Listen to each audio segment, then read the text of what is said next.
same. You good, and I'm a sucker for the way that you move, babe. And I could try to run, but it would be useless. Et nous avons retenu celle qui, à la veille de ce week-end, retient toute notre attention. Elle est consacrée à Giacometti, mais pas seulement, et c'est au musée Mayol à Paris. Je dis pas seulement parce qu'il est avec les autres grandes signatures de son époque, en fait. Oui, voilà. Disons que effectivement, on a beaucoup parlé de Giacometti. On a vu déjà beaucoup d'expositions consacrées à lui, pas forcément à Paris d'ailleurs, et ce n'est pas fini. Donc à chaque fois, il faut se renouveler quand même. Oui. Et là, ils ont voulu faire une exposition pour le remettre dans un contexte, le contexte d'une époque, le contexte de la création des avant-gardes parisiennes, de tous ces étrangers qui arrivent au tout début du XXe siècle à Paris. Donc effectivement, il n'est pas exposé seul.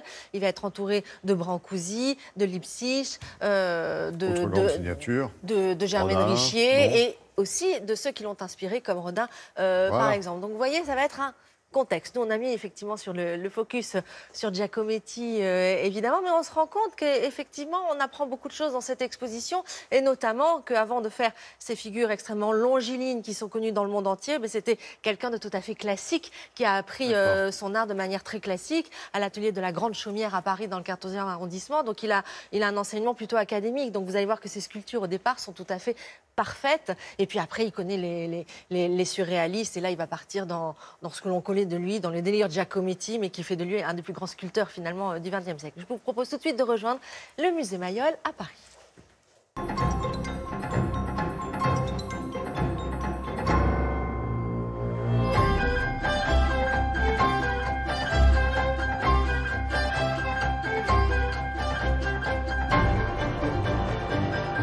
Ce qui, je pense, va être une découverte pour le public dans cette exposition, c'est le fait de voir que Giacometti n'est pas, comme on le pense trop souvent, seulement l'artiste qui a inventé des formes très longilignes et qui a créé l'homme qui marche.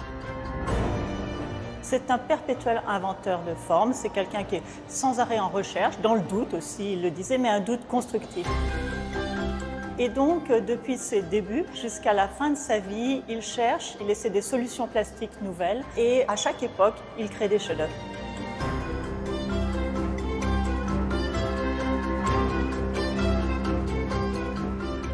Après la guerre, il revient donc à une sculpture figurative, c'est-à-dire il s'éloigne de l'esprit des avant-gardes, mais pas du tout pour revenir à la tradition.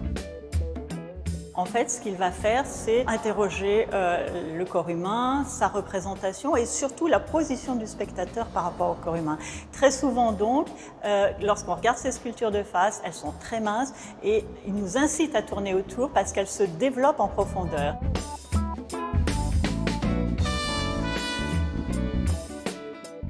Giacometti a toujours interrogé la sculpture par rapport à son environnement. Il a fait des sculptures minuscules pendant plusieurs années. À la fois, le visiteur est obligé de se rapprocher et en même temps, ces figures minuscules, il les place sur des socles énormes et donc il introduit une sorte de sens de la perspective, c'est-à-dire il éloigne ces sculptures en même temps qu'il les rapproche. Il regarde Rodin à plusieurs reprises, qui a travaillé beaucoup la question du socle, jusqu'à le supprimer totalement, bien sûr, dans Les Bourgeois de Calais, qui est une œuvre que Giacometti aimait tout particulièrement. Et il s'inspire du modèle spatial inventé par Rodin pour lui-même mettre en scène ces figures en groupe.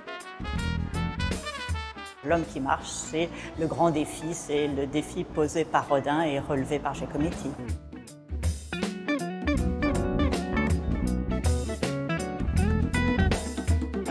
Giacometti était quelqu'un qui connaissait parfaitement l'histoire de l'art, qui était fasciné par le Louvre, par les musées d'ethnographie, et donc les références se croisent dans ces sculptures, et c'est ça qui leur donne finalement ce caractère universel. Elles ne sont pas datées ni des années 20 ni des années 50, elles sont en lien avec l'histoire la plus ancienne, mais aussi avec le présent.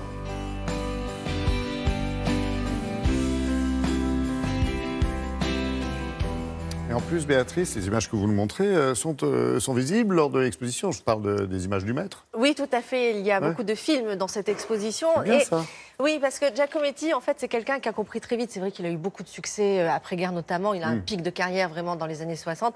Et il a très vite compris, en fait, le pouvoir des médias et de l'image. Donc, c'est quelqu'un qui était beaucoup suivi, qui ouvrait son atelier très facilement aux médias. Donc, il y a beaucoup de documentation, beaucoup de photos de Giacometti. Donc, on connaît très bien son visage, finalement, parce que voilà, ça lui a été un petit peu reproché. conservé, comme ça avait été reproché à Picasso, qui avait bien aussi usé et C'est moins abusé. qu'on puisse dire. Maintenant, nous, on est contents parce que du coup, on a plein de photos et on a plein d'archives plutôt très, très sympas du maître en train de sculpter. Donc voilà, c'est à voir jusqu'au 20 janvier au Oui. musée Mayol à Paris. J'aime bien quand vous dites nous on est content. Et puis pour j'allais dire résumer vos propos, c'est vrai le titre de l'expo, il n'y a pas mieux, Giacometti entre tradition et avant-garde. Et ce c'est qui suffit vraiment bien. ce que vous verrez là-bas, la bascule justement entre la tradition et l'avant-garde.